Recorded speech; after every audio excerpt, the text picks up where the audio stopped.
જય શ્રી કૃષ્ણ. જય હો, મંગલમય હો.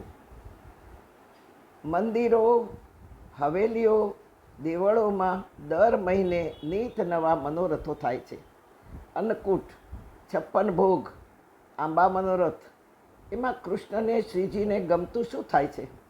થોડું આપણે આત્મમંથન કરીએ. આજે 100 રૂપિયાની એક કેરી ભલભલા લોકોને ખરીદવી મોંઘી પડે છે. ત્યાં આપણે આંબા મનોરથો કર્યા અને કરવા જ જોઈએ. પ્રકૃતિનું પરમાત્માને અર્પણ કરવું જ જોઈએ. તેરા તુજકો અર્પણ. કાનાના સમયથી સમર્પણ રીત ચાલી આવે છે. તેનું પ્રમાણ ભાગવતજીમાં છે. ગોધેન ચારવા જતા બાળકો ગ્વાલ બાલ બપોરે ભૂખ્યા થતા. સૌ પોતપોતાનું ભાતું ખોલીને ખાવા બેસી જતા. કોઈ વૃક્ષની નીચે બેઠા હોય તો કોઈ યમુના કિનારે, કોઈ ગિરિરાજજીની તળેટીમાં, તો ગિરિરાજજીની ગુફામાં બેસીને જમતા. કાનાએ 2 દિવસ જોયું પણ એને ગમ્યું નહીં. તે જ દિવસે કાનાએ કહ્યું કે મિત્રો, આજે મારે એક વાત કરવી છે. બધા કાનાને વળગીને બેસી ગયા કે આજે મને એવો વિચાર આવ્યો કે એકલા જમવામાં મજા નહીં આવી. તમે બધા જો મને માન્ય કરો તો હું એક વાત રજૂ કરું.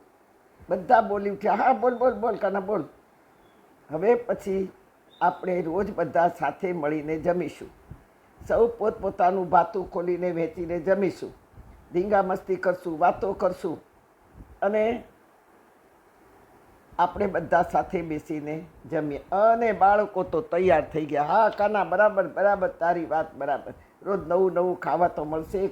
આપણા બધાનું બાળકો તૈયાર થયા. એમાં 56 ગામોમાં ખબર પડતા ત્યાંથી પણ બધા બાળકો જોડાયા.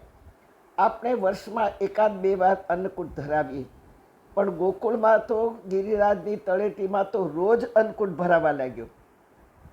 બાળકો હોંશે હોંશે ઘરેથી માએ બનાવેલી સામગ્રી લાવતા અને પાથરતા. 2 મિનિટ આંખો બંધ કરી બેસતા. કેળના કે ખાખરાના પાંદડા વીણીને આવતા અને એમાં બધું પાથરતા. સૌ પોતપોતાનું એકબીજાને દેતા. અને કાનાનું તો ભાણું આખું ભરાઈ જતું. કાના, મારી માએ ખીર બનાવી. કાના, તારી માટે રબડી બનાવી છે. કાના, તારી માટે શીરો બનાવ્યો છે. કાના, આ મારી માએ તારી માટે દૂધપાક બનાવ્યો છે. આ બધા જ બાળકો બેસતા, પાથરતા સામગ્રી અને આંખ બંધ કરીને કાનાએ શીખવ્યું હોય એ પ્રમાણે બોલતા. અને બધા જ બાળકો સામગ્રીનો પહેલો કોળિયો કાનાને ખવડાવતા. આટલા બધા બાળકોના કોળિયા આરોગતા કદી કાનાએ કહ્યું નથી કે બસ કરો, મારું પેટ ભરાઈ ગયું, હવે મને ઓડકાર આવી ગયો, હવે મને બહુ જમીશ તો મારા પેટમાં દુખશે. ના, કહ્યું નહીં. બધાના કોળિયા એણે આરોગ્યા. છતાં કોઈને આશ્ચર્ય થયું નહીં કે આટલું બધું કાનો કેમ ખાઈ શકે છે. અમારા જેવડો જ છે 7 વર્ષનો. સાક્ષાત સ્વયં કૃષ્ણ પોતે જ આરોગતા. અને ત્યાર પછી જે ગીતા કહી છે એમાં બાળકોને યાદ કર્યા છે. હૃદય ભરીને કહ્યું છે ગીતામાં ભગવાને, અહમ વૈશ્વાનરો ભૂત્વા પ્રાણીનામ દેહમાશ્રિત પ્રાણાપાન સમાયુક્તમ પચામ્યન્નમ ચતુર્વિધમ. હા, હું 4 પ્રકારનું અન્ન જમું છું.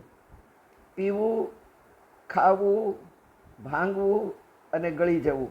આ વિસ્તારથી વાત ક્યારેક કરીશું આપણે.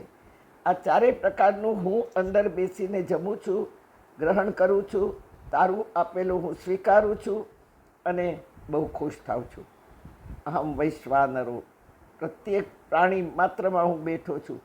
પણ માનવ એક જ આ 4 પ્રકારનું અન્ન ખાઈ શકે છે. ભાંગવું, તોડવું, ખાવું અને પીવું. બાકી બધા પ્રાણીઓ 4 પ્રકારનું નથી ખાઈ શકતા. એની ચર્ચા પછી કરીશું આપણે. હા, અહમ વૈશ્વાનર. હું પચાવનાર છું. લોહી બનાવનાર પણ હું જ છું. તારું અન્ન જમનાર પણ હું જ છું. કોઈને કશી ખબર નહીં પડી કે આટલું બધું કાનો કઈ રીતે જમી શકે છે.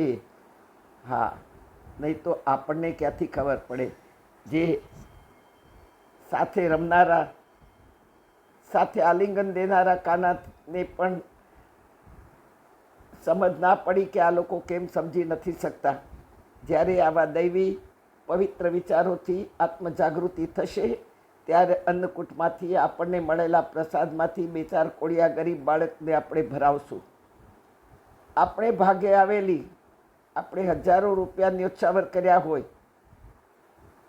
અન્નકૂટમાં કે આંબા મનોરથમાં, તો આપણને 2-4 કેરી તો મળે ને. પણ આપણે બધા આપણા ઘરનાને જ આપણે સમર્પિત કરીએ છીએ. કેરીના પ્રસાદમાંથી કોઈ ભાગ્યહીન બાળકને મોઢે જશે તો જ આપણા કર્મો કપાશે. મારી વાતો વિચાર કરવા જેવી લાગે છે કે નહીં? કડવી જરૂર લાગશે, પણ જન્માંતરના ખોટા કિલબિશને ધોઈ નાખશે.